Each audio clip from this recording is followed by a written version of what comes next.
मुंबईचा निकाल हा समोर आला आणि राज ठाकरे, उद्धव ठाकरे यांचा जो सूर्य म्हणत होते लोक की कुठेतरी उगवेल, तो आता मात्र मावळताना दिसला.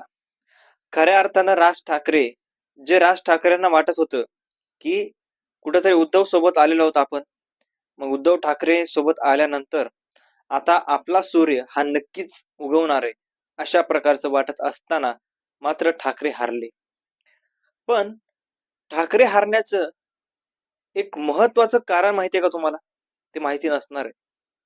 कारण हे कारण खूप धक्कादायक आहे आणि या कारणामुळेच ठाकरे हारलेले आहेत. ठाकरेंना हरवण्याचं एक महत्वाचं कारण आपल्याला या व्हिडिओमध्ये संपूर्ण पाहायचं आहे. नेमकं ते कारण काय आहे? ठाकरे कशामुळे हारले? राज ठाकरेंची दुरावस्था अशा कशामुळे झाली? हेच आपल्याला या व्हिडिओमध्ये संपूर्ण पाहायचं आहे. नमस्कार, मी रणजित आणि तुम्ही जर या चॅनलवर जर नवीन असाल तर चॅनलला सबस्क्राईब करा, कारण आपल्या चॅनलवर आपण असेच वेगवेगळे विविध माहितीपूर्ण व्हिडिओज खास तुमच्यासाठी घेऊन येत राहत असतो. मंडळी, आपल्याला माहित आहे महाराष्ट्रामध्ये एक हवा होती. फक्त जरी मुंबईमधल्या निवडणुका वेगळी असली किंवा महाराष्ट्राची निवडणूक जरी वेगळी असली, म्हणजे वेगळी म्हणजे कशी, तर मुंबईमध्ये फक्त ठाकरे अशा प्रकारचा ब्रँड होता. महाराष्ट्रामध्ये भाजप शिवसेना हे सगळं काही वातावरण आधीपासूनच जास्त चालू होतं. पुण्यामध्ये फक्त एक अजित पवारांचं वातावरण चालू होतं.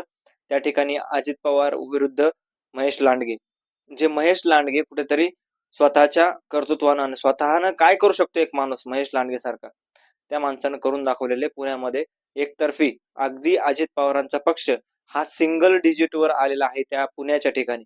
म्हणजे एवढ्या मोठ्या महानगरपालिकेवर, पिंपरी चिंचवड महानगरपालिकेवर ज्या ठिकाणी अजित पवारांची एकतर्फी सत्ता होती, कुठेतरी राष्ट्रवादीच्याच एकतर्फी सत्ता होती, ती सत्ता आता कुठेतरी कोलमडली आहे. आणि लाचारी कशा प्रकारे केली जाते, लाचारी कशा प्रकारे असते आणि लाचारीचा तोटा कशा प्रकारे होतो, हे याच्यावरून आता दिसलेलं आहे. आणि ज्या ठिकाणी आपला माणूस काम करतोय, स्वतः तिथं पुण्याकडे लक्ष देऊन चालतोय, ज्या ठिकाणी महेश लांडगेंनी कष्ट केले, तो माणूस आता निवडून आलेला आहे. मात्र ठाकरेंच्या पराभवाचे कारण बरेच सांगितले जात आहेत. त्यामध्ये ईव्हीएमचा काही घोटाळा असेल, बटणं दबत नसतील, शाई पुसल्या जात असतील, मार्कर वापरले असतील, अशा प्रकारचे कारण आपण ऐकलेले आहेत. मात्र हे कारण त्यांच्या हारण्याचे नसून त्यांच्या हारण्याचे मुख्य कारण म्हणजे एक तर मराठीचा मुद्दा. सुरुवातीला तोच मुद्दा. कारण ज्या मराठी लोकांसाठी इथे एकत्र आले, ज्या मराठी लोकांमुळे त्यांना वाटत होतं की मराठी लोकांसाठी आपल्याला लढायचंय आणि आपल्याला निवडून देतील, ते मराठीच लोक आहेत. पण मराठी लोक कधीच त्यांना साथ दिली नाही. मराठी लोकांनी सांगितलं की तुम्ही आम्हाला मान्य नाही आहेत. मराठी लोकांनी सांगितलं की आपले मराठी लोक कधीही एकत्र राहिले नाहीत.